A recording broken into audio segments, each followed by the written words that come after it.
Good morning, everyone. Happy sunny Tuesday. It's a bit chilly and brisk, Western New York. Hopefully, the sun is shining where you are. John Koelmel, Board Chair, pleased to serve as Chair of the Finance Committee as well. With me today, our fellow trustees be Gonzalez, Cecily Morris, Michael Cusick, and Laurie Wheelock. Dennis Trainor is expected momentarily, and Lewis Warren is otherwise occupied and excused. Justin, Adam, and team are assembled in White Plains and elsewhere. Joe Kessler here with me. And with that, a little bit of roll call. I'm happy to state that the meeting has been duly noticed as required by open meetings law, and I'm pleased to call the meeting to order. We've all had an opportunity to review the agenda as prepared and presented.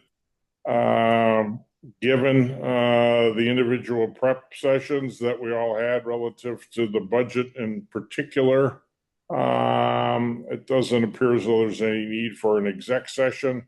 So before I ask for a motion to adopt the agenda, I'd ask for a motion to adopt the agenda amended to exclude the exec session.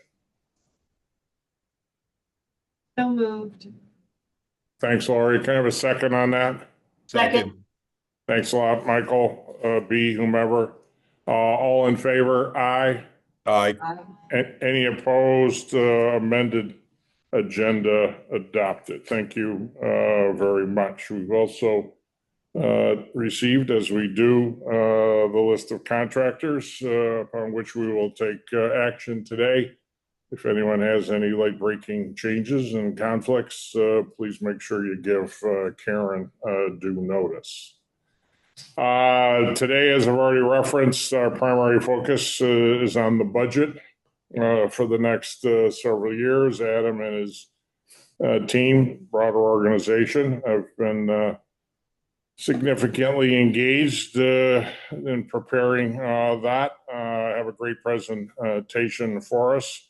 Before we get going, Adam will catch us up on where we are at the moment as we head down the stretch run for 2024. We also get an update on canals and prepare to authorize the initial release for funding for 2025, and then have a handful of other action items. So with that, I'm pleased to turn the podium over to our CFO, Adam Barsky.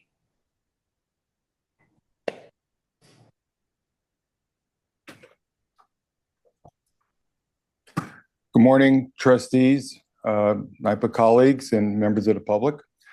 Yes, first item we will cover is just a refresher on where we stand year to date. Through September, we have net income of $136 million against the target of $76 million. Tracking ahead of the budget, we've been tracking to our adjusted target that we indicated earlier in the year. So that seems to be still on schedule. Revenues are ahead based on generation being ahead of the budget, as well as the transmission revenues based on some of the FERC determinations we've had during the year that were to our favor. Expenses are tracking in line with forecast and budget. So as far as September goes, we are still tracking ahead, and we have October numbers in, and again, nothing too surprising there. It's also tracking as well. So we had about almost $9 million of net income in October, and probably would have been higher, except for we had some mark-to-market negative mark on our portfolio, given the sell-off in the bond market and higher interest rates as a result of that. But we consider that to be a temporary item, not to be self-corrected when those securities all mature. It's going to the year-end forecast. Again, we're staying at the 165 is our expected case towards the year end, and everything that we've seen indicates that we'll continue to track that way. So again, nothing surprising that we see on the horizon between now and the end of the year, absent what I mentioned before about the higher interest rates from the bond market sell-off. If there are any questions on that, we could go into the proposed preliminary budget and financial plan So for as you 25 look, through 28. as you look ahead, Adam, for the last couple of months, nothing that you foresee at this point of concern or of issue. Election outcomes, no anticipation that's going to influence anything, at least in the near term. Markets, nothing gives you pause. Operations are steady and the like. So you're feeling good about our ability to finish the year in a real solid spot.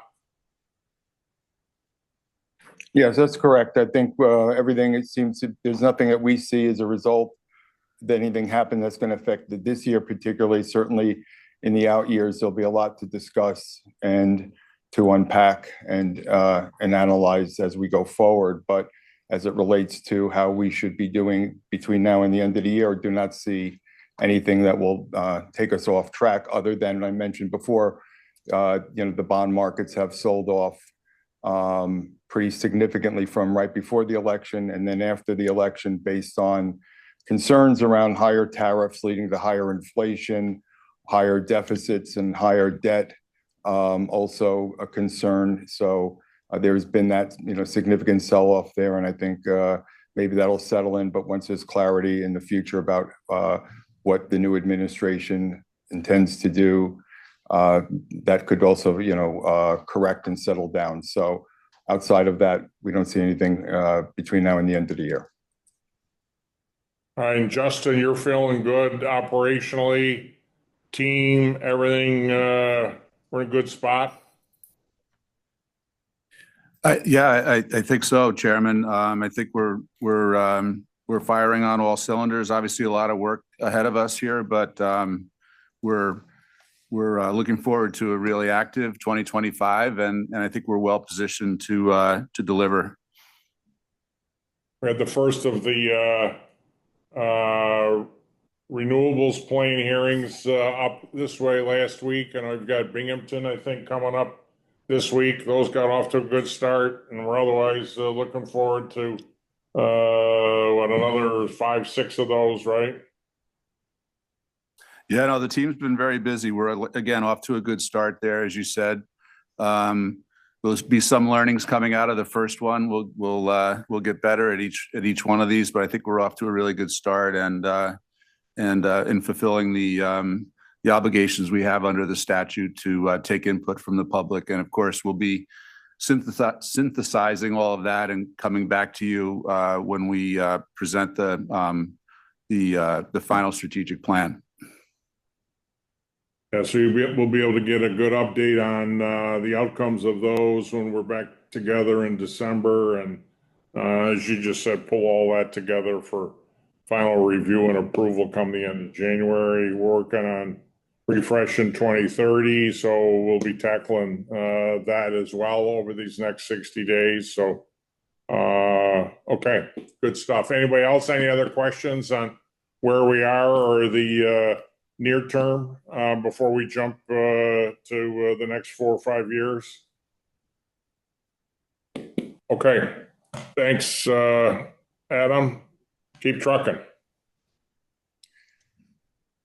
Okay, great. So as we release this preliminary plan, and will be submitted to the various entities around the state, the legislature, governor's office, various public libraries for public inspection, all in accordance with the state law requirements. And then we'll have between this period and the final board meeting to take in any comments, issues, to make any adjustments, refinements for the final plan. So this is a preliminary plan, but we don't expect significant changes, but there's always something that may have to be adjusted here and there.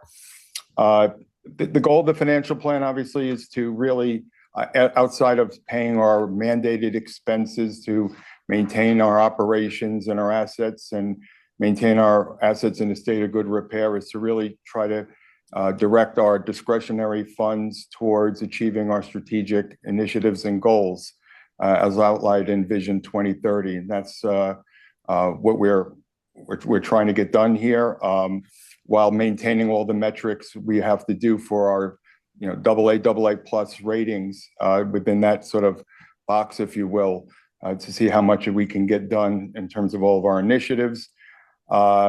This plan will have a $3.9 billion capital plan, probably the largest we've ever had. Certainly, as we look into 25, over $1 billion, probably the largest single year capital plan we've ever had. So very ambitious. And in addition to that, $1.4 billion of projects on behalf of our customers in the energy efficiency space. So significant pipeline there as well. And the majority of those other strategic investments are $1.6 billion towards building out our transmission grid to enable it to meet the needs of moving renewables throughout the state. We have some major projects in that area, which we'll discuss later. And over $450 million into our hydro assets to make sure that they continue to provide all the low-cost power that they have been over the many years in a way that is not too taxing on the ratepayers, and keeping an eye on our costs so that we can keep our rates very competitive and remain the low-cost energy provider in the state. Next slide, please. So how we are allocating those different resources across the various strategic priorities and foundational pillars. As you can see, $439 million towards hydropower. We have money towards decarbonization of plants. It's not so much capital intensive. It's more a subject of the outcome of the various RFPs we've had to listen to proposals and see which of those make sense for us and do whatever we need to do to have plans to make those transitions. As I mentioned, over $1.5 billion in transmission for those major projects that we have ongoing today, and some that will be happening in the future. For the customers and the state, that $2.2 billion includes the energy efficiency and other projects that revolve around the charging infrastructure that we're doing on behalf of customers like the MTA, and revitalize the canals, over $300 million throughout the plan to improve the infrastructure in the communities around the canals and make sure that we continue to spur on the economic development that happens and economic activity in those areas along the canals. As far as the foundational pillars, $200 million of money into our IT infrastructure, cybersecurity, business transformation, and other innovative projects throughout the organization. $325 million also towards resilience projects, and $339 million towards resource alignment, as well as money spent on diversity, equity, inclusion in terms of our spend on those MWBE suppliers. And also we have money to improve and expand our supplier network and diversity of that supplier network. Next slide, please. So, one of the things we try to do is not just spend our money, but we try to engage with our private sector partners to leverage our dollars to take on bigger projects and get more value out of our dollar and be able to spread that around so that we can make a greater impact throughout the state. We'll talk about a little bit of that, but here we have, in terms of our big rock projects, obviously Next Gen Niagara's significant $1.1 billion over the entire project, of which $440 million will be spent over the 4-year plan. We are going to file for production tax credit. It's not clear if we will be approved for that or eligible for that, but we think there is a case, so we are going to be very aggressive in that area and try to file and see whatever we can get from the federal government while those credits are available. On the transmission side, while we talk about our $1.5 billion investment into these major projects like Propel, Smart Path Connect, and the Stewart Uniondale upgrade, that is leveraged to bring in $6 billion of investment into the transmission grid from our private sector partners. So it's our 1.5 billion, but that's really resulting in $6 billion of total project. Customers in the state, I think I mentioned, the energy efficiency projects, and we're also getting money from the state to the tune of over $200 million to assist us in that area in terms of accelerating the payment of some of the projects that our customers have taken on and paid off over a longer period of time. Allow us to take that money and redeploy it into other projects and other things for our customers in energy efficiency. Over the 4-year plan, as far as the expanded authority goes, we're committing up to $100 million for workforce development. That's a significant investment in workforce training programs. You'll hear about some of those later on in the agenda, but certainly a significant investment over the 4-year plan. Our DL15 program, where we're going to decarbonize over 15 different facilities across 5 different state agencies, is underway, and we expect a lion's share of all the money to be spent in 2025, providing decarbonization master plans around all those different facilities of those major state entities. We have provided funds as I would call it maybe a placeholder, but to ensure that we have significant funds in order to execute on the draft strategic plan once that's finally approved for the build out of renewables. So between the money we will be putting in and private sector investment, to the extent we can get those projects done and executed, there's certainly room here for up to $3 billion worth of projects and potentially more, depending on how quickly these projects come to fruition. Next slide, please. Yeah, Adam, before you jump there, Yep. Just a minute to clarify and reinforce. So, quick math, what you've got here translates to what? I don't know, 5 to 1 in terms of the loaves and fishes routine, how we're able to leverage our dollars. Am I doing my math correctly there? Yeah, I think that's right. So Plus or we're really minus? trying. Yes. So where we can, that's the idea, so that we can, put in our money, leverage it through, both from creative financing structures as well as private partners that we are working with. And we're going to continue to expand on that starting, next year. And we'll talk more about that in terms of our plans for being able to leverage our dollars. But from what we have here is certainly a significant multiplier in terms of our funds, so that we can get significant projects executed and leverage our dollars in a way that allows us to be in more places than spending it all in one. And do you put that in the best case scenario, or are you very comfortable we can execute at least at this kind of level, if not bring even more private dollars to the table?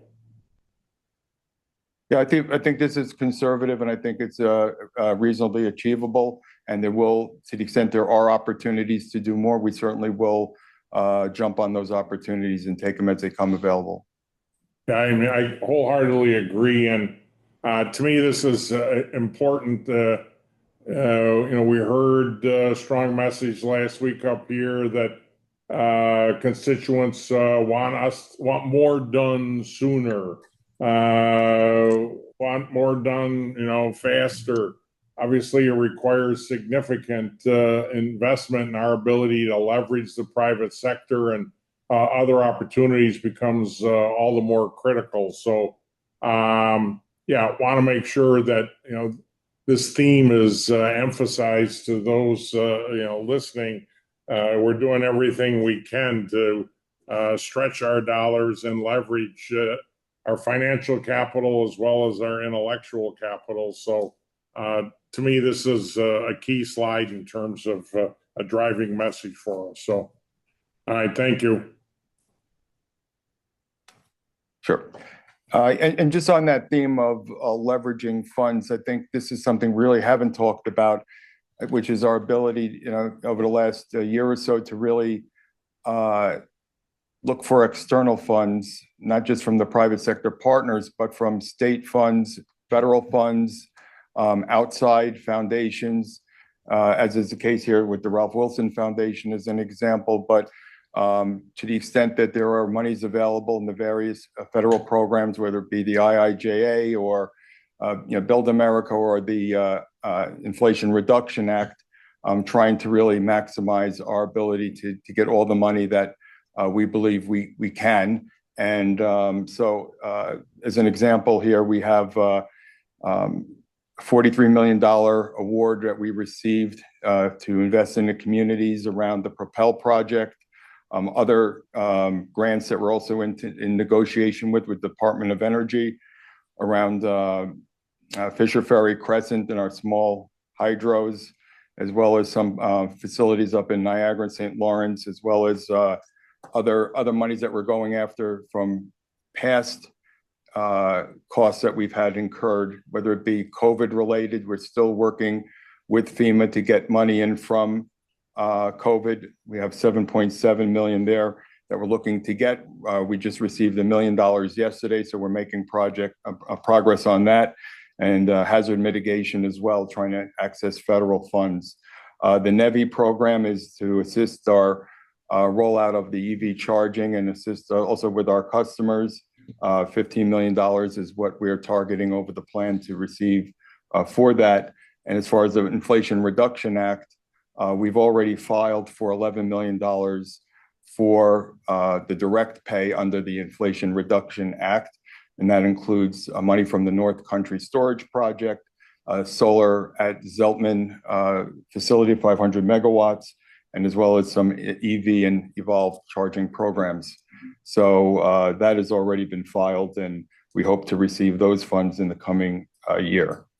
Obviously, given the results of the election, we will have to be watching these very carefully going forward in terms of what may be at risk. So, but the message here is that we're trying to get every dollar we can, and the sooner we lock it in, I believe, the better, because there will be pressure at the federal level to look at a lot of those programs to redirect it to other priorities or other purposes with the new administration. So important that we get all of our filings in as soon as possible and lock in what we can, while it's still there. Let's and put it into that perspective, and then see how things go as we go forward. Any questions there? Yeah, Adam, it's Laurie in Albany. Do you think we could just keep this slide and maybe update it periodically for us to watch? And if there's a way maybe even to help it track, like, this is one project where money has come in. This is one project where, applications are in, but we haven't received the funding.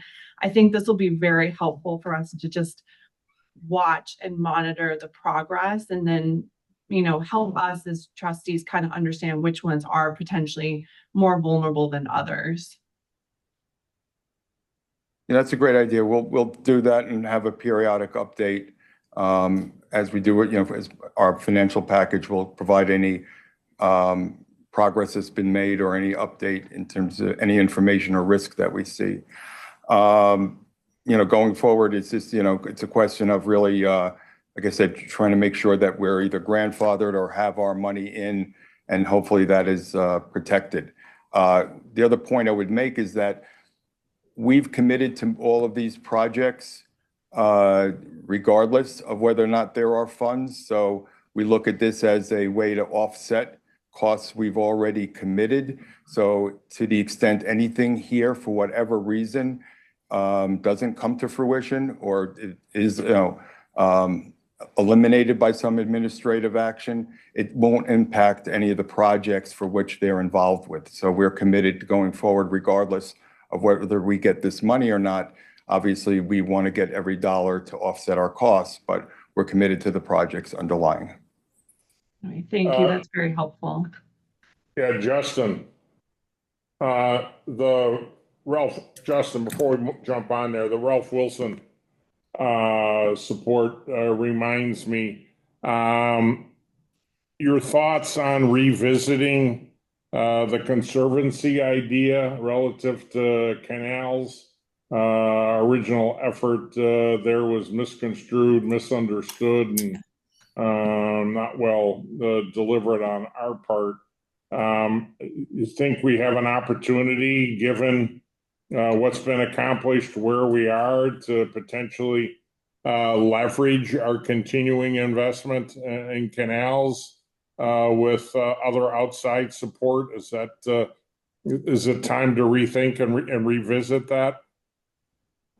I think it's a great idea. I think, obviously it's been a couple of years. It would require legislation, right? So we'd have to go back to the legislature and obviously get the administration behind us. But I think it's worth revisiting. Obviously, just over that last 2-year period, a lot has changed. We're now getting some infrastructure money appropriated to us by the legislature. So I think maybe there's a increased awareness of what we're facing here in terms of the obligations on the infrastructure side. So I think that'd be worth going back and taking a look at. I mean, obviously we continue to pursue outside funding sources like the Wilson Foundation independently, but to have some kind of a structure or vehicle that would make it easier for outside groups to feel comfortable contributing to the Canal Corporation, which was the justification going in initially, I think would be a worthwhile exercise. So we'll get back on that and come back and brief you on our thoughts. Okay, thank you. Yeah, anyone else jump in as we go here, obviously, with thoughts and questions, as Laurie just did. Feel free to interject. So, all right, Adam.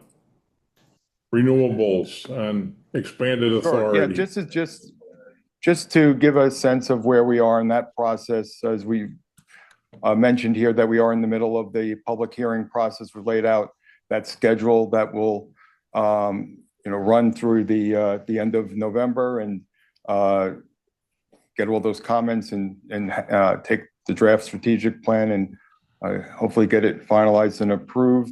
As been identified in that plan, there's 40 projects that we have circled in terms of potential that we can look to. And if you added all those up, it would amount to 3.5 gigawatts of power from those projects. So there's a healthy pipeline of projects for us to act on once we finalize the strategic plan. As you're aware, the board has already approved the $100 million release into the new subsidiary that we've created to execute on those different projects. And again, collaborating with other private sector partners and leveraging those dollars, as we show a little bit on the right here over the plan, as an example where we can use our money, leverage it with financing, as well as, to the extent we can get the direct pay tax incentives, we can really create a large amount of projects.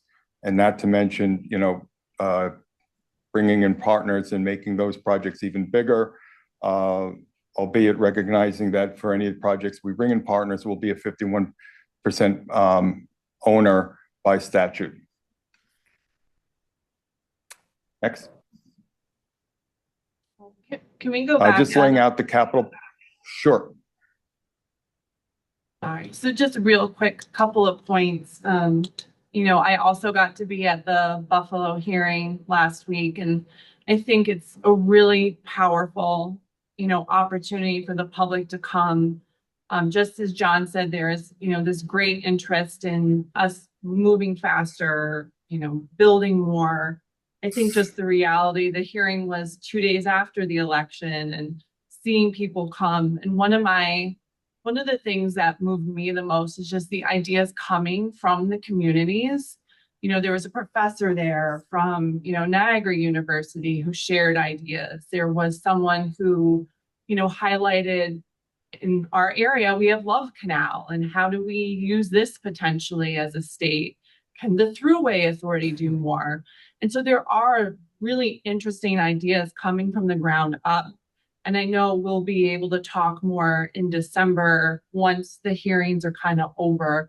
But I just wanted to know, how are we, going to be able to track all the comments? And then is there a way just to get the transcripts to the trustees, before the December meeting so we can read and see what's going on? Because I think, again, there's really interesting stuff coming up, but also questions. Someone raised questions about using brownfields that I thought was really interesting. And so, again, just knowing that we're on this train, we're moving, we have Binghamton tomorrow, any information about how we can get those either transcripts or the written comments to us before that December meeting, I think would be really helpful, if possible. Mm-hmm.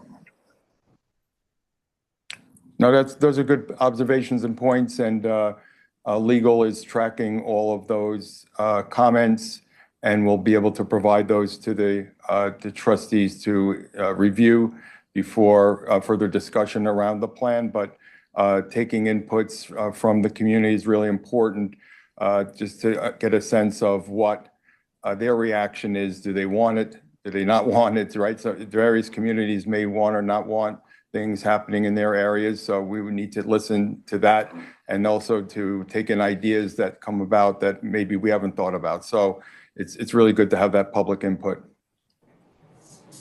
Yeah, and again, remind everyone, it's the end of January when we're looking to, finally approve the plan. So we're not under undue time pressure here. Our next board meeting, I think, is December 10th, 11th, something like that. So I hear you, Laurie. I'm sure the team will, figure out a way to ensure we have access to all that information or whatever else is relevant, but be comforted that we've got, adequate time to digest and debate and discuss it all over the next 60 days here.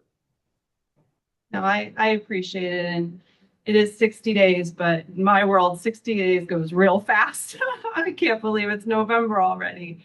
So again, thank you to everyone. Thank you to the team. I thought Buffalo was really powerful, and I can't wait to see what happens in the other hearings. Okay. Great. Next slide. So looking at the capital plan as it breaks down over the 4 years into different categories, we spoke about the renewables, canals, investment $300 million over the 4-year period, on generation assets, also very strong $539 million over the 4 years, and a significant investment in transmission. As we mentioned, over $1.5 billion, and other enterprise-wide investments making up the balance. Energy efficiency projects are listed up top. In terms of that pipeline, roughly $300 million plus each year, but a very healthy pipeline of projects that we need to do on behalf of our customers. Adam, you've mentioned this is the largest commitment that we've made over a 4-year period. Give us some context there, refresh our memory. Where have we typically been in the past for your budget purposes? What kind of capital commitment do we typically plan for? When you go back before Vision 2030, I would say that we were doing $300 million a year over the plan. So that would get you, to about maybe $1.2 billion.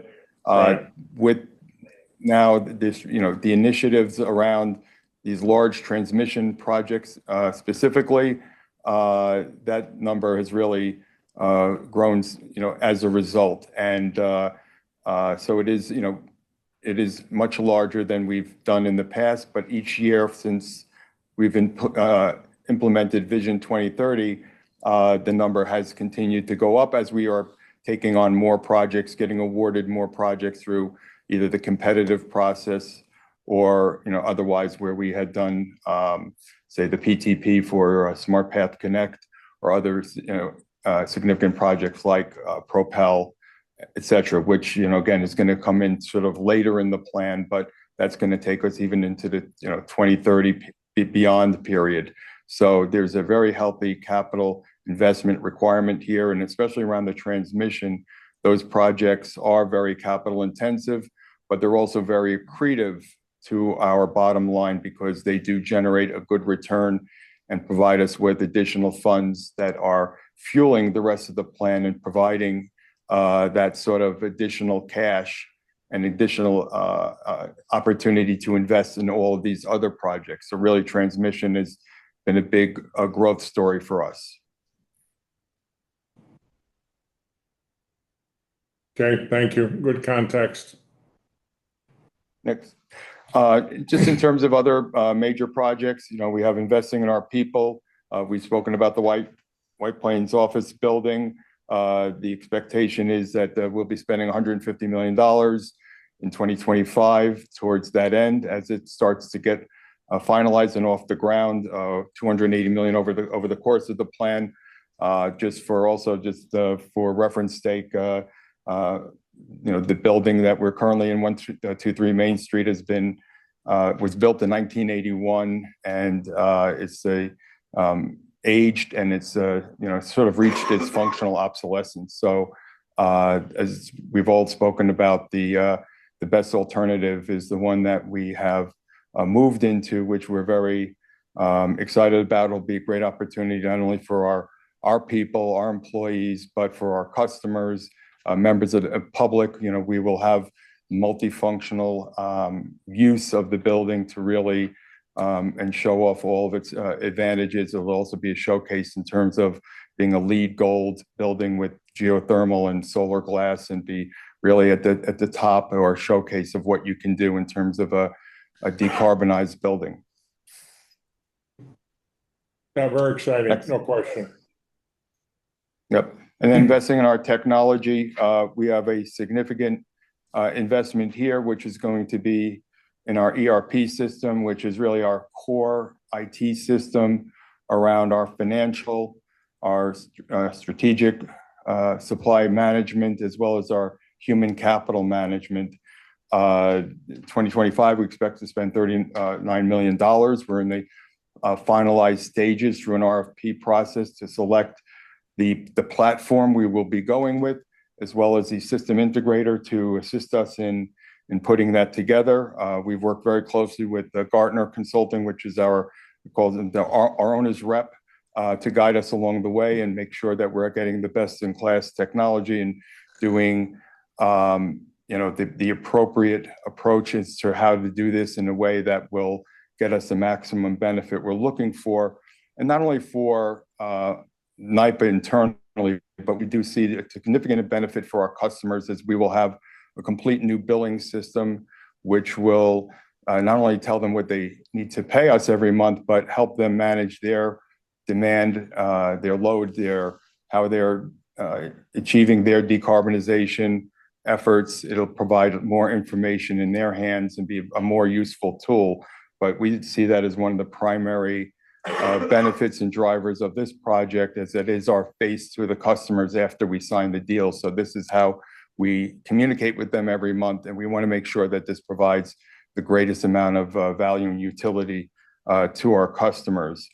As far as other benefits, obviously, streamlining our operations and having people spend less time producing things and more time providing value-added services and analysis and decision support, so that we can make best decisions going forward. So it's also a very transformative project, one that's going to involve the entire organization. So very excited about that and its prospects.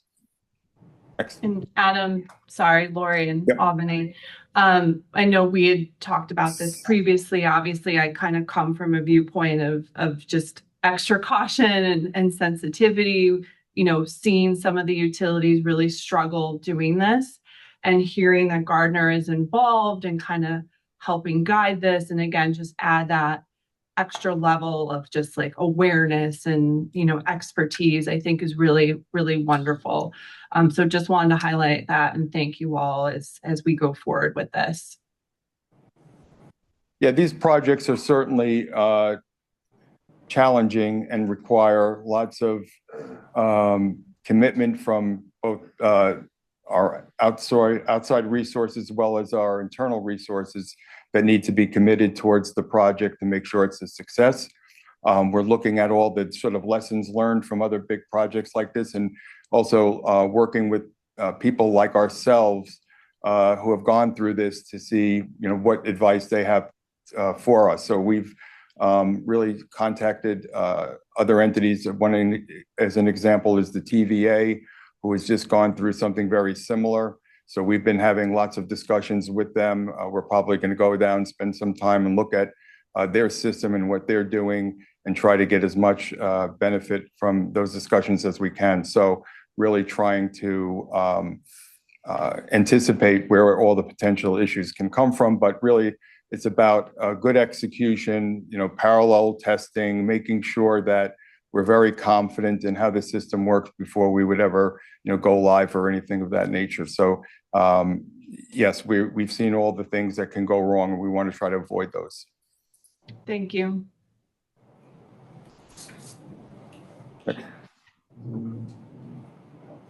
So also investing in our communities, we are looking at a significant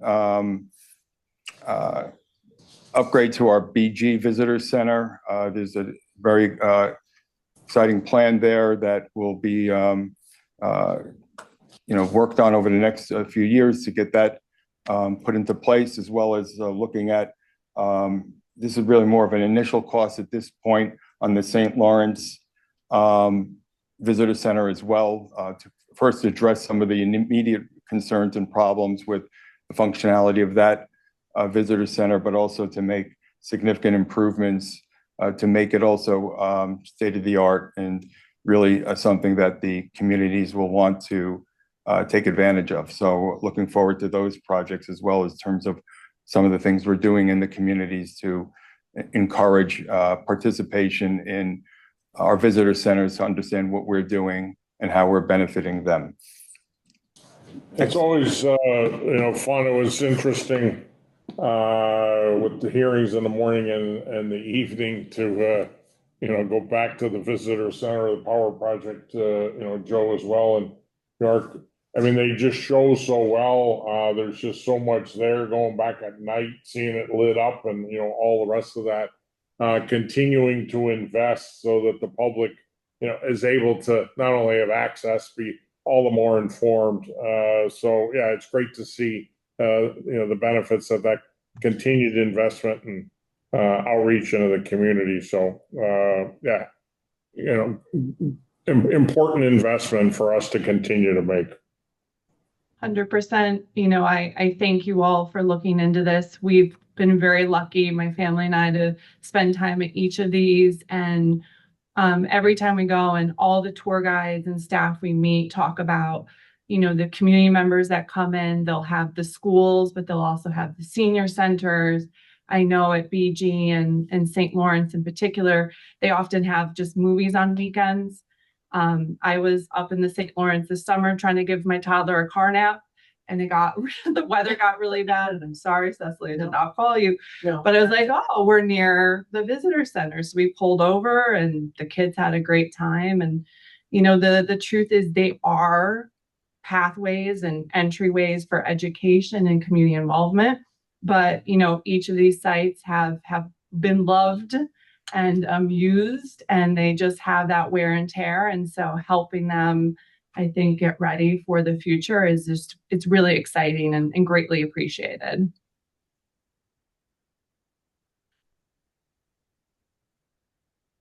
Yes, we're definitely looking forward to doing more improvements in that area. So appreciate your comments, Trustee.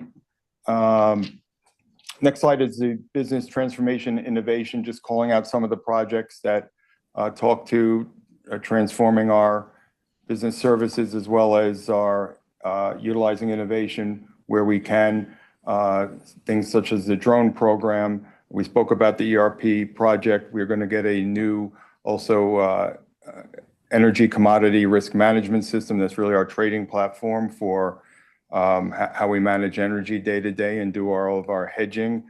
Our asset management platform also getting some improvements and upgrades, which is called Maximo. robotic process automation, the Agile Lab, various other projects, digital worker and connections, improvements around the communications backbone project that we've done. So all of these projects are very innovative and transformative in terms of how we do our business. So there's a significant investment in all of those areas so that we can continue to improve on how we deliver our service. Justin, will that investment in EV charging, does that bring the closure or substantial closure to what's now upwards of 400 charging stations throughout the state? Yeah, good question. We continue to sort of look at the path forward on EV charging. Obviously, a lot has happened since we launched the program. The private sector has come along in a big way, and I think our mission with Evolve has largely been successful in terms of plugging in those gaps in the interstate highway system, if you will, or the long traveled routes. So we're sort of considering, how we pivot into the future. Obviously, we continue to do EV charging work for our customers. That continues to be a big part of our business, but we're looking closely at the NEVI program and what kind of support we can continue to get there to build out more fast chargers. But yeah, we looking back at the progress we've made since we launched the program. We had a few stops and starts as the board knows, but I think we've come a long way, and we're looking now for that next sort of iteration or generation of the program. Okay, thank you. Can I ask a question? Being Syracuse, the one question I put on the slide for myself was, we're tracking the cost of these things, but are we tracking the energy impact of them as well? It was just a curiosity question for me, right? So consumption, savings, that kind of thing. Sure. In terms of what the EV charging and some of those issues, Just R&D generally. Yeah. I mean, we do track how the projects are going in terms of the money we intended to spend and the intended outcomes. We do look back to make sure that it's fulfilling the initial promise when they were approved. So we do have a rigorous process around that to make sure that these projects are delivering the cost benefits that were assumed. Some of the areas of R&D, there's not an immediate payback per se, but that's why we put it in this R&D bucket, but it helps inform future decisions and future possibilities where we can expand on the outcomes of some of that R&D work that we are doing. So we do monitor that on a regular basis. Yeah, and I would just add, I think most of these programs are designed both on the generation and transmission side to more efficiently use the system, which ultimately ends up using less energy. So most of them are designed for a much more efficient, decarbonized system, which long term will use less energy. And that was my assumption, but sometimes we have to remind ourselves that that's what we're doing, and let people know Agreed. that we're working on saving. Saving. Agreed. Right, and if I could, I think that goes with all of the outputs in this slide in particular. For example, the drone program, I think we've had some pretty good presentations about how that benefits in terms of what a drone can do that a human can't do, and what a drone can do that means we get a better view of anything that we're looking at, including, I think the last time we had a presentation, we talked about the robotic dog that can get into places that people can't. But I agree with B, are we tracking, I don't know if the right word is value added, but are we tracking back to say this is a really good investment because what we actually realized or saved or benefited is X. We can try to think of ways that we can sort of add that to our metrics and our tracking. I don't think it would apply to everything, but where there are places where we can show that benefit, we'll see if we can figure out a way to add that into our metrics and our tracking. Thanks. Thank you.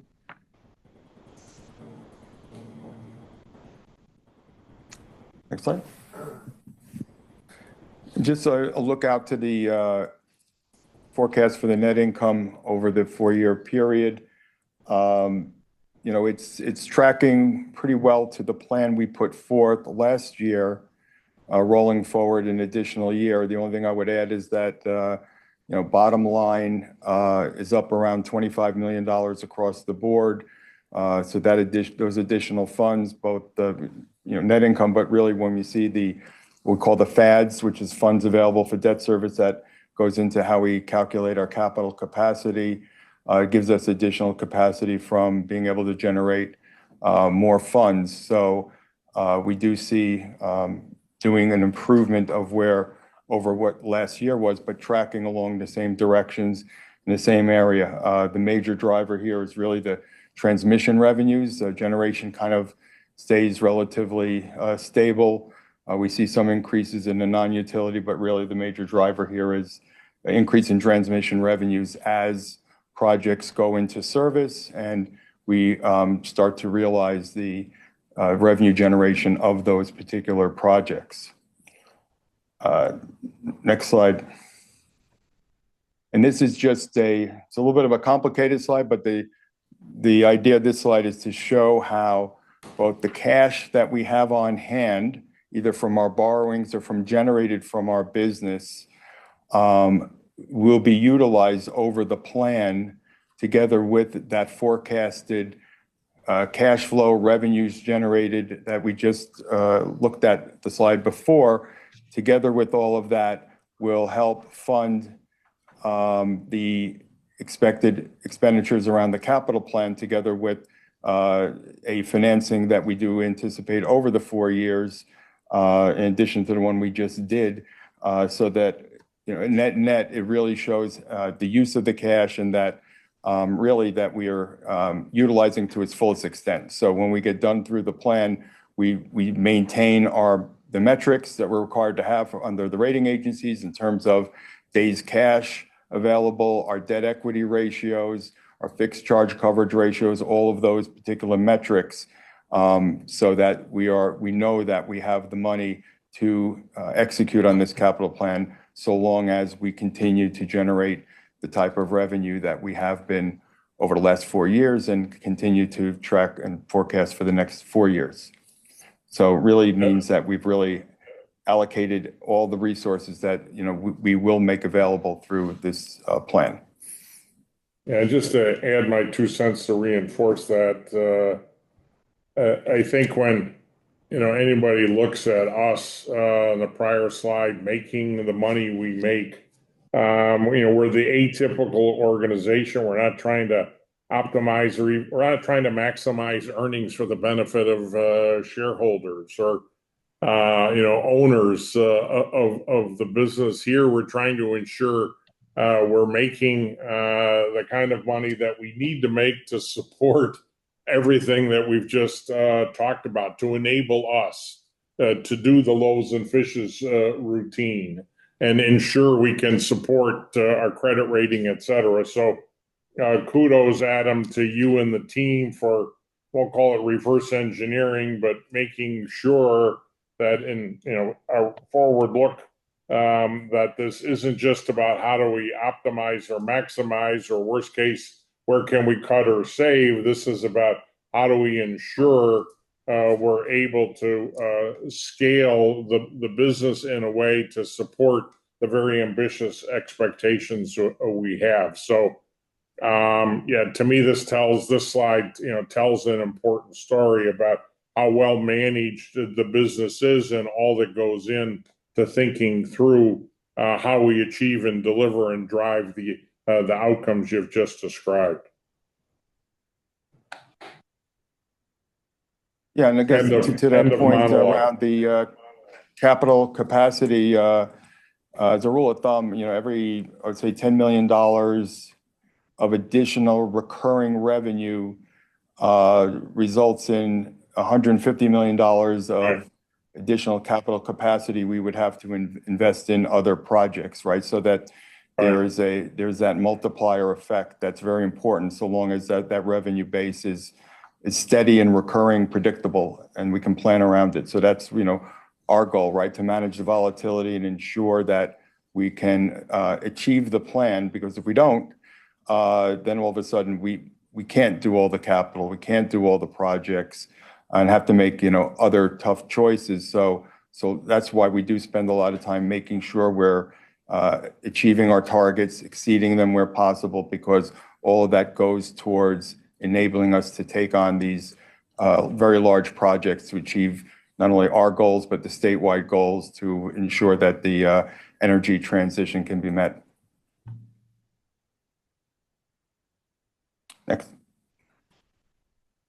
And then, one of the questions that does come up when we talk about, well, those transmission revenues are growing, they're so significant. Well, who's paying for those revenues, which are ratepayers? So what's the impact on those ratepayers if you're generating, going from 500 million of revenue to 630 million? What is that? What's the impact? Is it affordable? And the answer is yes. I mean, those projects pay for themselves and some, and we're seeing that. So if you look at a typical bill that a residential customer may have of $190, $1.84 of that goes towards the NYPA transmission revenue requirement, which is very small compared to that average bill. But more importantly, the projects themselves actually generate other savings that more than offset its costs. So net, after we spend all the money on these projects, we get all of these revenues from the rates. There's a net benefit to the ratepayer from the congestion charge savings that ultimately make this a net benefit to the ratepayer, not a cost. So I want to make sure that people understand that these investments not only good for NYPA, but also good for the ratepayer. Important message there, important. So I appreciate the time to clarify that.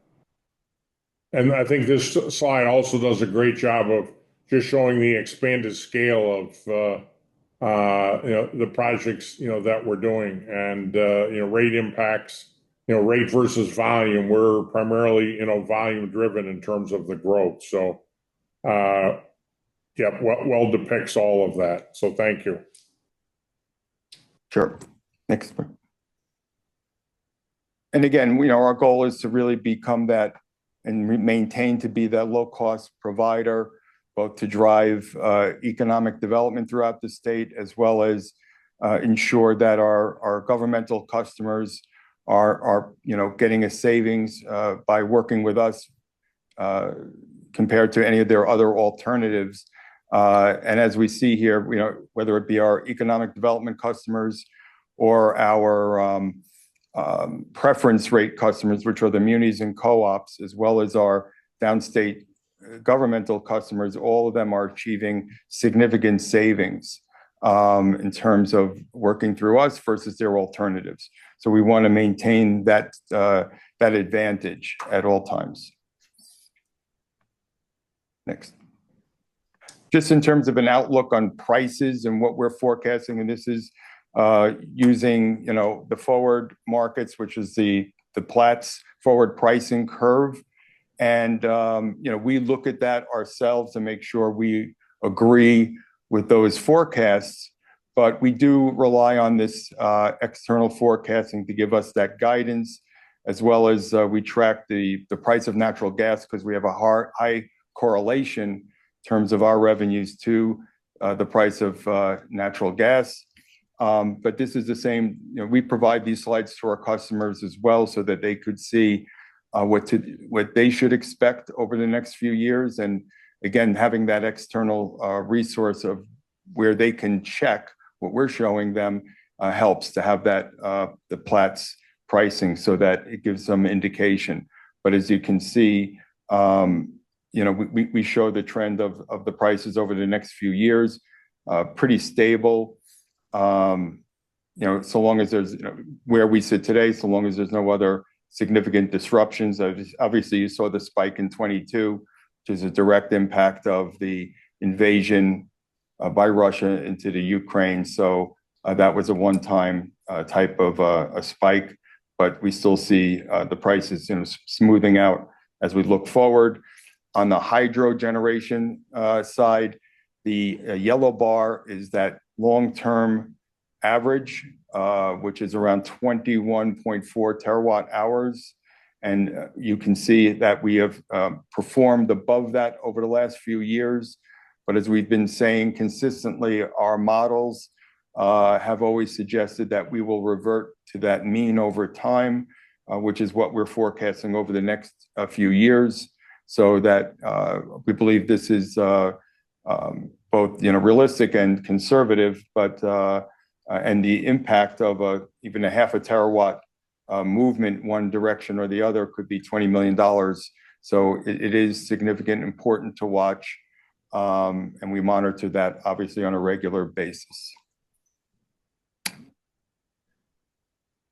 Next slide. And just in terms of our O&M budget, which will be coming back for specific approval in December, overall O&M costs going up by 7%. Some of that is driven by expansion into the new businesses that we're going into, some one-time non-recurring costs, increases in health insurance, some benefits costs, filling new positions, IT cyber costs, as well. But when we take out sort of those one-time costs, we're tracking much more closely to the rate of inflation on a lot of discretionary spending. We've remained flat year over year, except for those areas where it's funding on the O&M side a specific strategic initiative like the expanded authority.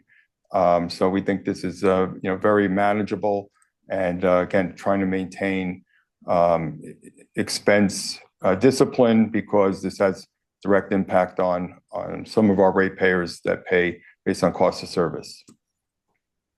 Next. I think that's it. So if there are any other questions. Anything else for Adam?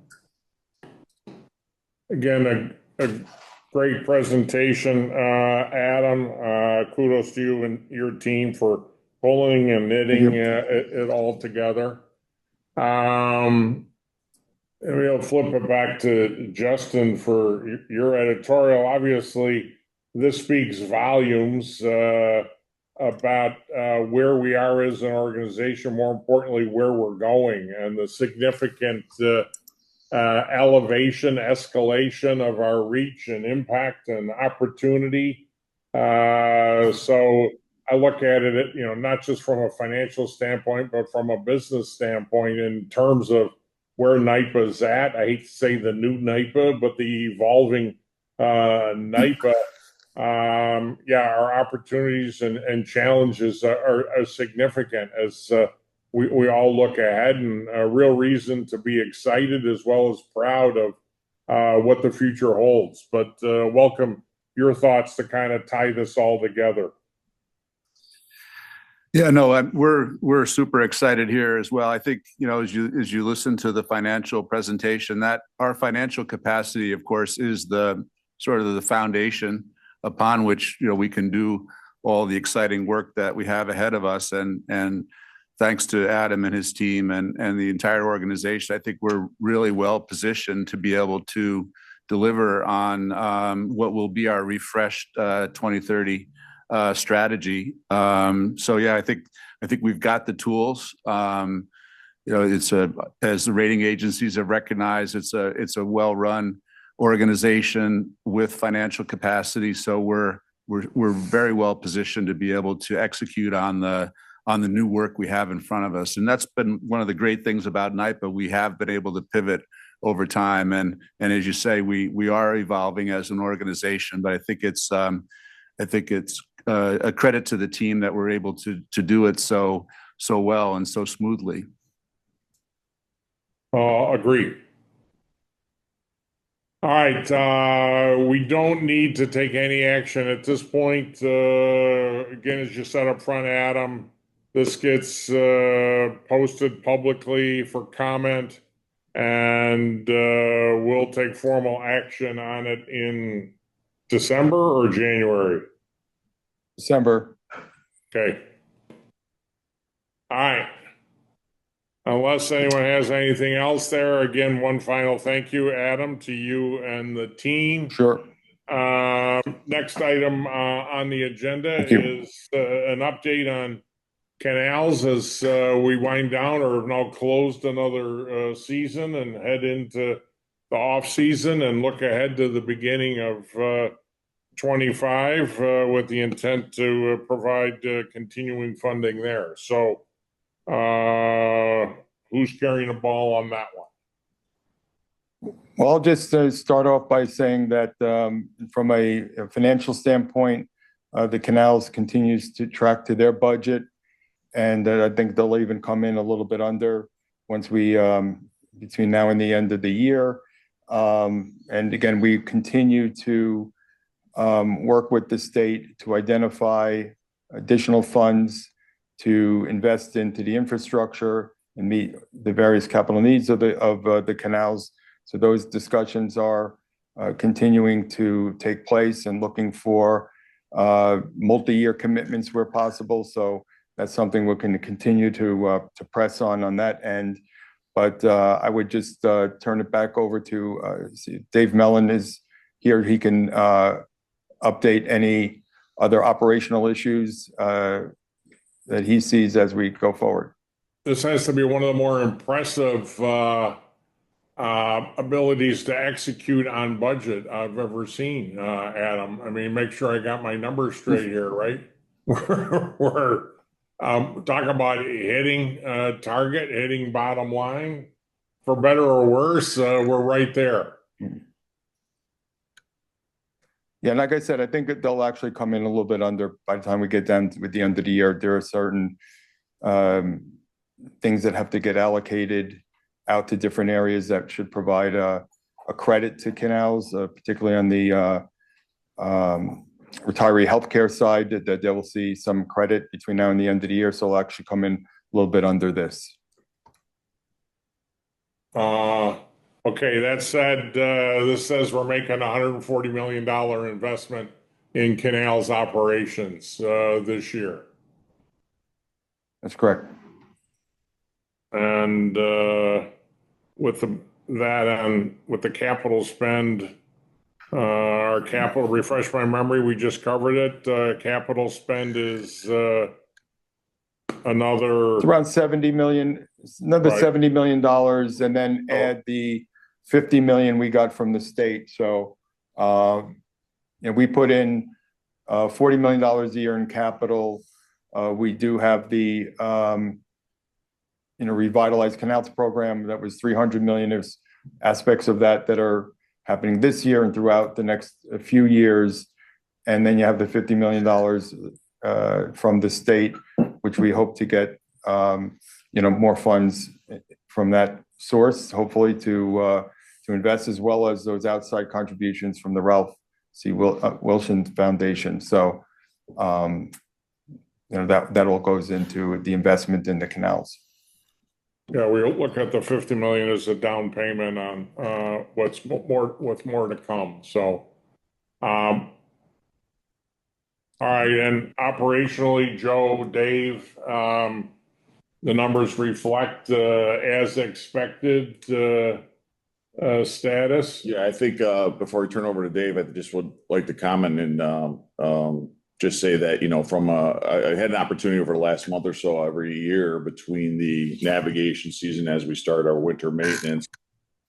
Dave's team goes out and does a safety tailgates, barbecues with all the different sections, and had an opportunity to go out and meet the folks there. And I think what really was impressive to me is that this level of commitment and understanding what we're trying to do with Reimagine, but also the revitalization, the new strategy to make sure that the infrastructure is well suited for the future and in preparation for 2025 and the bicentennial. There's a level of pride that's very evident in the working staff, and they get what we're trying to do. I think we're all in this together, and I think you're seeing this. The budget close to budget performance here is a manifestation of all the work that Dave and his team put together to help people understand the prioritization, scrubbing the work, making sure that we're doing the right things to keep the canal safe for public safety first, employee safeties, and then obviously the compliance and good management practices that we're always trying to achieve. So unless you have any other questions, I'd turn over to Dave to give us a quick summary of where he's seen. With the favorable variance, we probably could have served sausage as well as just dogs and burgers. We could have upgraded the menu, but Nobody left hungry. Let me just say everybody's okay. Okay, we're good. Morning, Mr. Chairman. Dave, Morning, everyone. any editorial you want to add there? Just a couple things relative to the prioritization. There's been a heavy emphasis on prioritizing work over the past few years, particularly in our asset management and inspection functional area. And at this point, this is obviously a moving situation, but in terms of understanding the broader need relative to infrastructure, I'd say we're in a very good spot right now. We're still uncovering things as we go, but we have made a ton of progress there. So we understand the broader need, which really helps us inform the longer term outlook. So I'm feeling very comfortable there. And that trickles down to, all the operational work that we do as well. So that's where that's at. In terms of under the hood, I think this is another way to look at it in terms of, the great infrastructure need. There's a lot of continuous improvement and readiness efforts happening under the hood. Not only training and safety initiatives, better equipment, or better use of technology, but also a readiness on the NYPA project management side to be ready to deliver greater and greater amounts of funding, fingers crossed as we move forward, that we, through our efforts in obtaining grants and working with the state, we obviously have to be ready to deliver it if we get the money. So there's a lot going on under the hood in terms of readiness and just a steady drumbeat of continuous improvement, at a high level. And right now we're in that traditional transition period from the navigation season into our pump out work, our heavy lifting. We are transitioning as we sit here today. None of the pump outs are officially underway, but inside of a few weeks, most of them will be. So that's where we're at. There's a lot of readiness and continuous improvement happening. But ultimately, to make these repairs, we're going to need, a lot of funding. Yeah, I understand. It's been an interesting 7 years. We're obviously in a much stronger, better position today than when we first stepped into this role 7 years ago. So kudos, Joe, to you, Dave, Rebecca, and the entire team. That said, yep, it's a significant investment and undertaking for all of us. So it's important that we continue to pursue and hopefully successfully so obtain additional funding from the state to further partner with us on this one. Okay. In light of time and circumstance, although it's only November, since we're not together as a finance committee until first quarter starts, we've got in front of us a request to approve $27 million for release of funding for that first quarter. So unless there's any questions relative to what you've just heard or concerns relative to recommending to the full board release of funding for the first quarter, I'd ask for a motion to do so. So moved.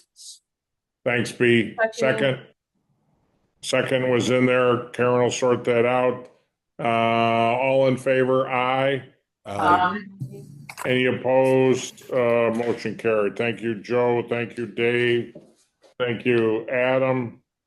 Appreciate everyone's efforts and important investment and custodial stewardship for us, fiduciary responsibility for a key asset for the state. Look forward to the bicentennial celebration in September. Should be very, very exciting time and opportunity as well. So next up, we've got 1, 2, 3, I think 4 action items. Funding requests coming out of utility operations, and the last one out of legal affairs. So first up is Mike Doyle. Michael. Hello. Good morning. Mike Doyle, the Project Management Department, Project Delivery. So Trish over there, thank you.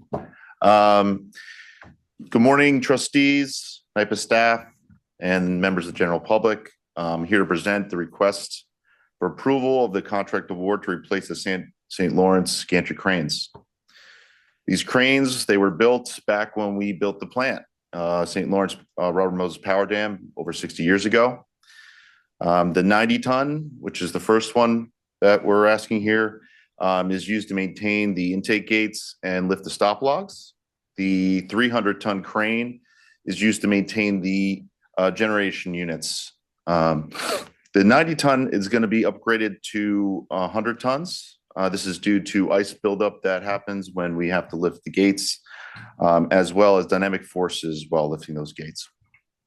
The 300-ton is going to be upgraded to a 350-ton. This is also due to dynamic forces, but in addition to that, there is a potential for future unit upgrades that may require an increase to the capacity of the crane. The contract is for a value contract for both crane replacements, which include the engineering, fabrication, and installation of those cranes. In addition, it also includes new gantry rails and installation of the bus conductor systems. This also includes demolition of the existing cranes. The schedule at this time is to start the 100-ton crane engineering next year, and then fabrication in 26 and installation demolition in 27, 28. Then we'll be moving on to 350-ton, which will start engineering in 27 and fabrication 28 and completion by 2030. We received one proposal back in July of 2024. The proposals were evaluated in accordance with the criteria on this slide.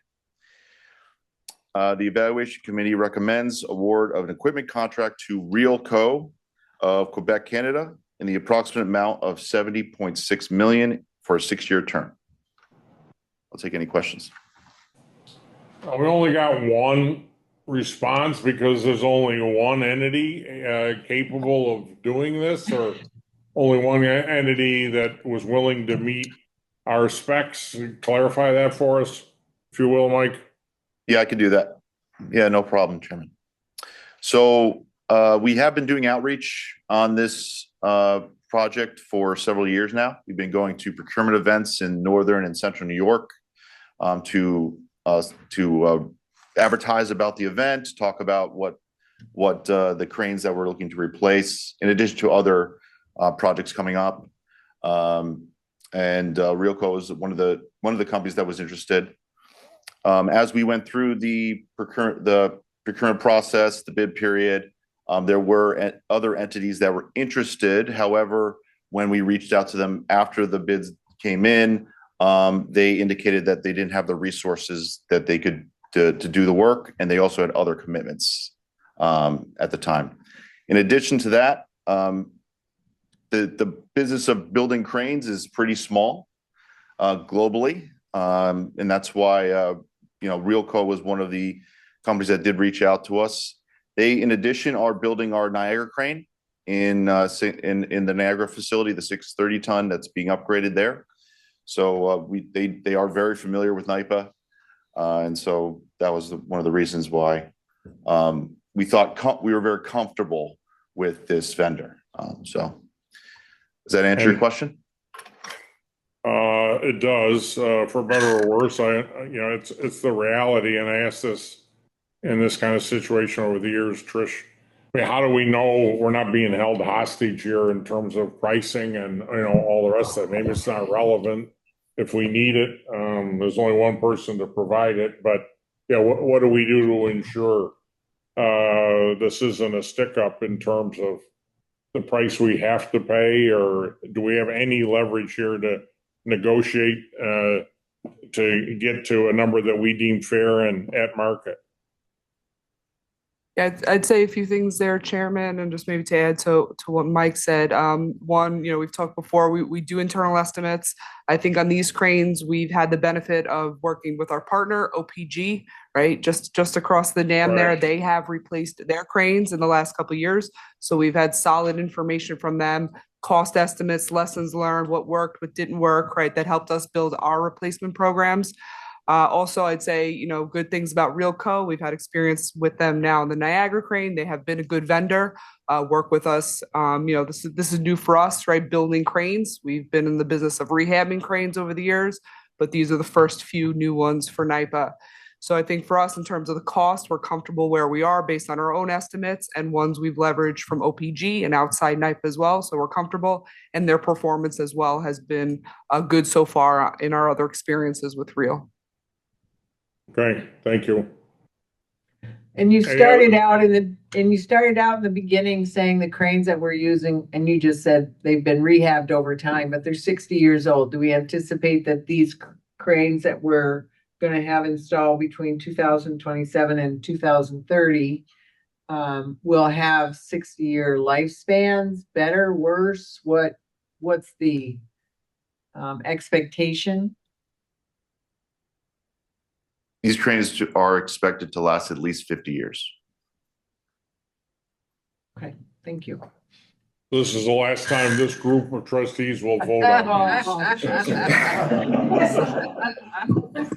All in the room. All in the room. All in the room. We'll not worry about it. And I'm a big fan of rehabbing 60-year-old stuff, so I work on that every day. All right, unless there's any other questions for Michael and the team, I'd ask for a motion to recommend this item to the full board for adoption. So moved. Second.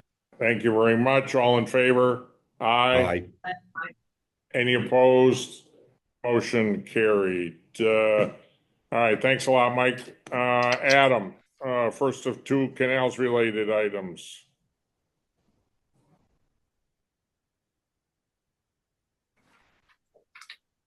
Thank you. Good morning. I'm here to present the NYPA and Canal Corporation value contract set for construction management services. So this is for construction management professionals. This would be the inspectors, the people watching the shop for us, relative to construction contractors that we're hiring through separate contracts. We had a total of 13 proposals, of which we're accepting 10. 2 of those are for MWBEs.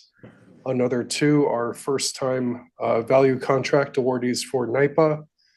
We're asking for $75 million over 7 years, the extra term length because of the length of our projected construction contracts. This will support some of the dam rehabilitation projects within Canal's long-range work plan, as well as a number of other critical infrastructure works that are planned. The three who didn't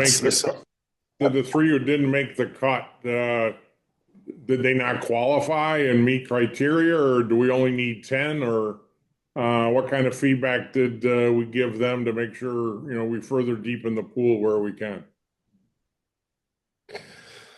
I can go over specific feedback with SSM in more detail. You don't have to be specific. Just give me a general feel. Yeah, in summary, one of the 3 was just a very high overhead rate as well as high labor rates, and 2 of the other 3 had a lot of reference work that was irrelevant and proposed essentially sub-consultant staff that didn't have focus experience in the types of projects. All right, that's very helpful. So these are the 10 that meet our criteria and give us a deep enough pool to access what we need over the next 7-year period. Got it.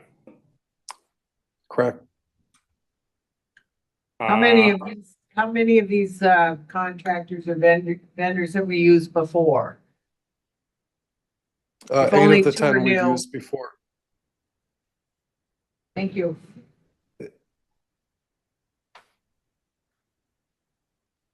Two are new, 2 are MBE firms. Good to see. Continue to lean into that, obviously. This is the type of procurement proposal that typically comes before us to provide funding authority for the team to collectively manage over the period of time. So unless there's any other questions for Adam, I'd ask for a motion to recommend this item to full board for adoption. So moved. Thank you. Second? Second. All right, thanks, Mike. All in favor? Aye. Aye. Any opposed? Motion carried. All right, thanks very much, Adam. Dave, one more, at bat for you. Good morning again, everyone. Okay, so this is another recommendation for contract award for engineering support services for the Canal Corporation. Recommending award of a 5-year agreement to the 5 firms listed there, all New York firms, on the amount of $15 million. The essence of the 5-year assignment will be to support the canal's revitalization program. That's the prioritized work that I mentioned earlier. Nearly all of this funding will go towards capital work. There could be minor amount of O&M work on an exception basis. It's needed to progress things like emerging work and other things, but for the most part, it's all capital, aimed at capital work. It faces the thousands of civil assets that I've mentioned many times and gets into all types of engineering services, design, field investigations, life cycle analysis, and all kinds of stuff like that listed there on the 3rd bullet. June 2024, we invited 116 suppliers to take a look at this proposal. Roughly 1 in 5 were, I think there's 22 firms that were either NWBE or SDVOB. We received 11 qualified bids. We went through our normal evaluation process. We ended up selecting the 5 that are shown here. 6 firms that submitted bids that were not selected for reasons such as not seeming to understand the assignment, or too many exceptions, or high rates for their employees, or, lesser experience. So, Okay. 4 out of the 5 are in New York State, so that's good news. Actually, Colliers has an office right here in our building. Okay, His great. local office as well. Okay, great. It seems pretty straightforward. Nice to see competitive situation. We started with only 1 and we're ending with a real competitive situation here. So good to see. Seems pretty straightforward. Unless anyone has any questions, I ask for a motion to recommend this item to the full board for adoption. So moved. Thank you. Have a second? I'll second. Thank you, Cecily, or anyone else there. All in favor? Aye. Aye. Any opposed? Motion carried. Thanks very much, David. One more time. A late breaking aye. Appreciate that. All right.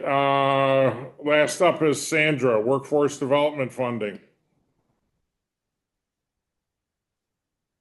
Good morning, Chairman, trustees, NYPA colleagues, and the public. I'm really happy to be here today to request approval for additional funding of $8 million for the Clean Energy Training Initiative. We issued the RFP for clean energy training proposals in July of this year, and we received a really robust response, which was very encouraging and exciting. And at the October board meeting, the board approved additional funding of $550,000 to add to the $2 million that was originally allocated and approved for the RFP. From the $2.55 million, we made 7 awards. And I just want to say first that all of the recipients were really elated and excited and thanked the board for their approval for their training programs. I've worked with each one of them one-on-one to talk about milestones and remove barriers and really make sure that they're successful in their programs. So they're very thankful. And so after this first tranche of funding was approved, we went back to the group, and the committee felt there were more proposals that were fundable, but we needed a little further discussion and negotiation. So we met with each training provider again to review their proposals and to talk about what would make them most successful. So as a result of the meeting, I'm here today to request approval for an additional $8 million of funding to be dispersed among 5 additional programs. So I'm just going to go through each program. The slide here has them listed. The first one, an award in the amount of $975,000, is requested for the Institute for Workforce Advancement, IWA's training initiative. IWA is a 501c3 registered nonprofit located in Melville, New York. They provide programming for incumbent and in-transition workers, as well as for college and non-college bound students with a focus on low-income, high-needs communities. The funds for their project will support a clean energy manufacturing program. So 15 cohorts with a total of 220 participants will be trained in composite manufacturing, drone technologies, and offshore wind. Participants will also receive career readiness and professional development training. The IWA partners with Nassau and Suffolk County Labor Departments, but they also are working closely with Vaughn College. And Vaughn is going to provide industry certified adjunct professors to teach and assist in the classroom. And they'll be working together, which is really neat for this course to evaluate it for 1 college credit. So there will be credit for prior learning discussed. Number 2 is an award in the amount of $820,000 that is requested for the Oneida County Office of Workforce Development. This is a collaborative proposal from the workforce investment boards of Herkimer, Madison, and Oneida counties. So it's really nice that it's a regional effort. Workforce investment boards oversee workforce policy, operate programs, and develop and implement innovative programs to address the critical needs of their residents. These funds will support their clean energy apprenticeship readiness project. So the project's goal is to widen the regional pipeline of clean energy workers by building on the foundation of existing programs that they have in the area that serve the region's hardest to place residents. So there'll be a focus on justice-involved youth and adults, high school dropouts, young adults with low basic skills, isolated rural residents, refugees, single mothers, individuals with disabilities, and historically marginalized populations.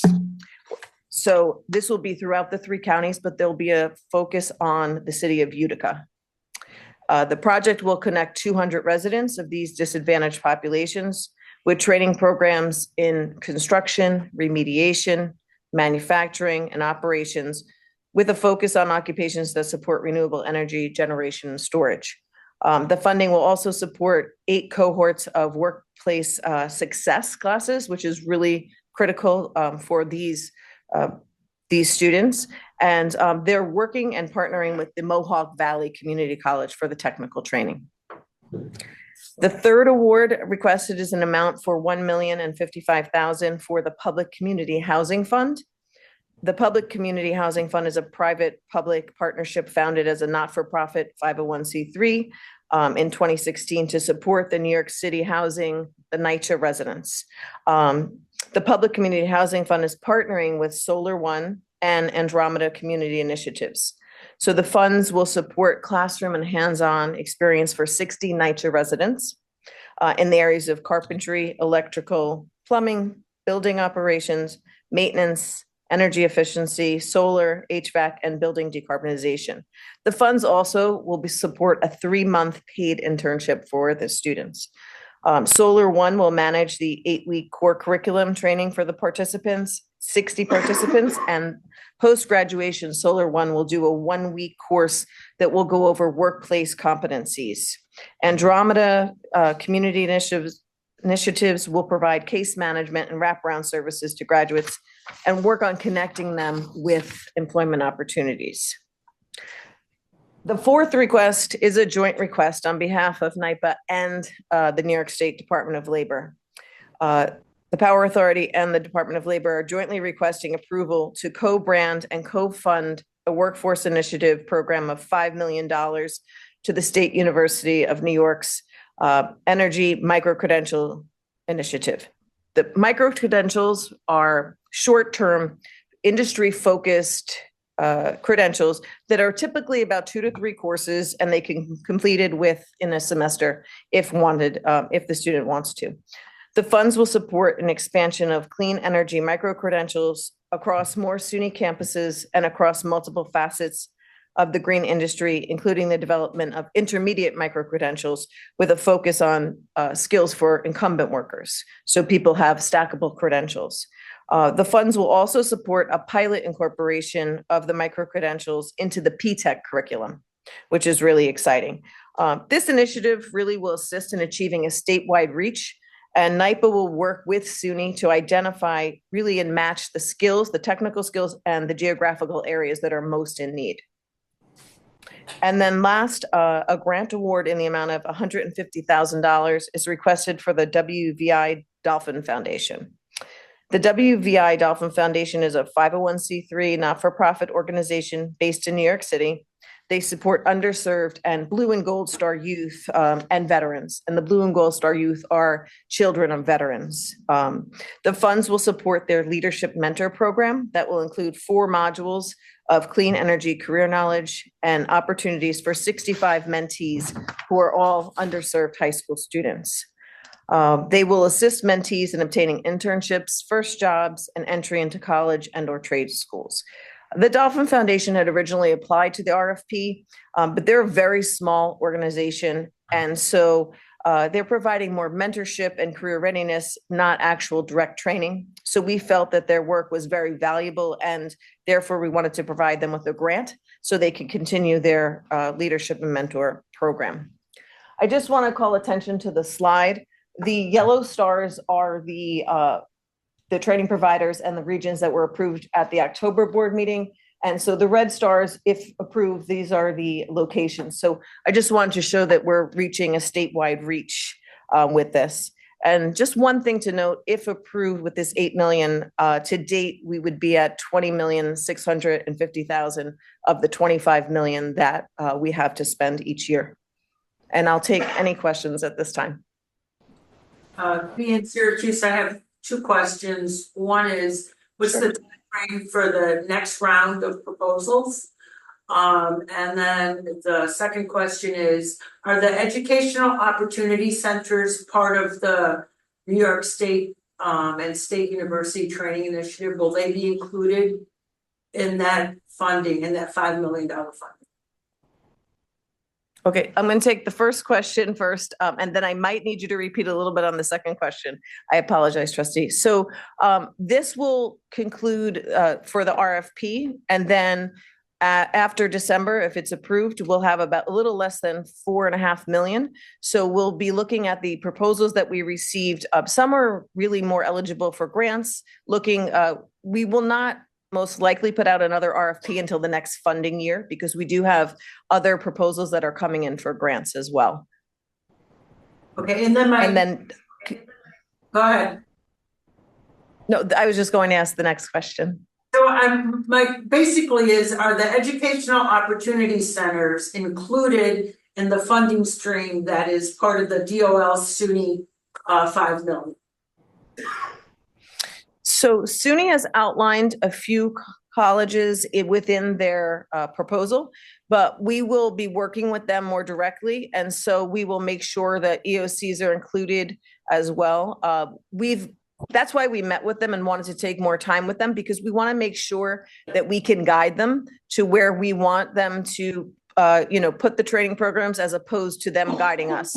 We want to make sure that they're following suit as far as location and also occupation.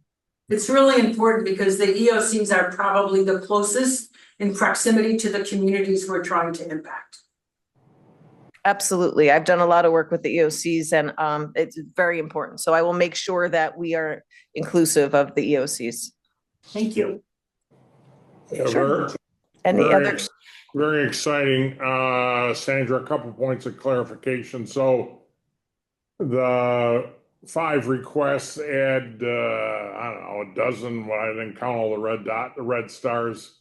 Just clarify the multiple of red dots versus the 5 requests. Is that a function of item 4 and the SUNY locations, or clarify the Sure, yes, it's geographic SUNY. reach? I use the proposed colleges that SUNY put in their proposal for the red star, so that's why there's more stars than entities. Okay. And we're confident, I mean, you said proposed, is that TBD or is part of the response to, ensure the reach is all that you've depicted here? I guess I want to make sure there's no bait and switch. Sounds a little too cynical that they didn't propose more and then the actual reach is something less. No, it won't be less. It would be more, if anything. We just want to make sure that, those are the proposed areas that we will fund. And then if there are additional areas that we need to fill in, we will. And on that item, you said it says it's a joint request. You also said it's jointly funded. Does that mean it's a $10 million program? And no, it's $5 million for 1 year. So there's no joint funding. Yes, all NYPA, all. We're the funder. Correct. We're partnering with DOL on this.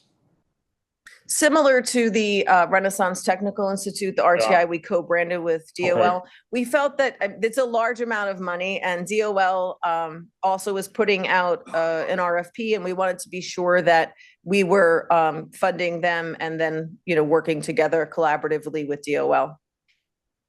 Okay, and just to clarify some of what you're back and forth with B and/or the 21 out of the 25 and all the rest of that. So this exhausts the RFP process. This reflects all that you deem worthy of funding from that first round of of proposals? Correct. So there are 4 other entities that we did not fund through this.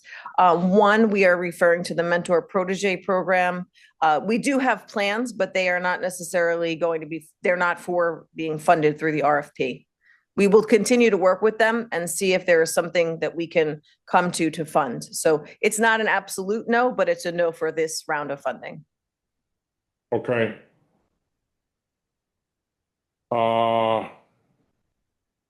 Yeah, I mean, as an aside, kind of got my buffalo hat on. Sumitomo just whacked us hard in the knees, cutting 1,500 jobs up here. So these kind of programs become, all the more relevant. And I know the governor's very focused and, mobilizing, but it just underscores the importance of, how we reinvent ourselves and, our communities with this kind of program. So kudos for this. And I want to see us continue to lean in to these kind of initiatives. So well done.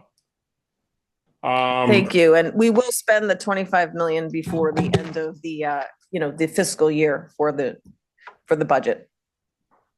Not suggesting it's burning a hole in our pocket, but okay. All right. As long as we got the right opportunity. We do have other. But the funders that we met with already from the first tranche of funding were so excited and elated about, the process and that we're working collectively with them and removing barriers. They've been, very, very excited to know that we're making it easier, the process for them, as opposed to making it more difficult. All right, great, good work there. Very well done. Other questions for Sandra? No, just a comment. I think this is a great program, not Yep. just for now, but for people's lives going forward. I mean, the impact course. this potentially can have on a young person or somebody who's a veteran or whoever to get these skills and move forward. I think this is one of the better expenditures of our programs. I think this is a great idea. And I like that we're working with SUNY to make sure, we're spreading these programs coming from St. Lawrence County. I see we have a star. We do have the two Potsdam and Canton up there that I think could benefit from this. So I think it's great. Yeah, and just to add. Thank you. SUNY Canton is called out. Go ahead, Sandra. I was just going to mention SUNY Canton is in the SUNY proposal. And, we're making sure that we have that statewide reach, and SUNY is the one entity that can do that. So we're excited. And I also feel that's why I'm in workforce development, and I've been doing it for a long time. You can actually affect lives that, you can change the trajectory of someone's life with these programs. So it's very exciting. And just wanted to thank you. It looks, again, with the first applications and the October vote, but the groups that weren't picked, again, just kind of going and working and kind of meeting them where they are. As someone who works for a small nonprofit, sometimes applications can be very difficult for groups to put together. And it seems like you all have really tried to, help them with reapplying or continuing with ideas and kind of helping them shape them. So it'll just be exciting to see what happens with the next RFP as we proceed forward. So thank you. Thank you. Can you guys still hear me? Yep. Okay, because we've otherwise lost our video connection. Apologies for that. I agree more. Great presentation, Sandra. More importantly, great work. Obviously, as you've heard from all of us, huge supporters and advocates to continue to lean into this, and time and circumstance couldn't be more compelling. So if I can, I'd ask for a motion to recommend this item to the full board for adoption. So moved. There's plenty of seconds in there. Karen, sort that out. All in favor? Aye. Aye. Any opposed? Motion carried.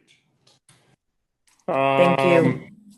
As we come down the home stretch, all we have, the only remaining item on the agenda rather is approval of the consent agenda, which I think is only inclusive of our meeting minutes from a couple months ago. So unless anyone has any questions about how well those minutes were documented, I ask for a motion. So moved. Thank you. Second. Second. I'll second. Oh. Thank you. Thank you. Appreciate you sticking with it. All in favor? Aye.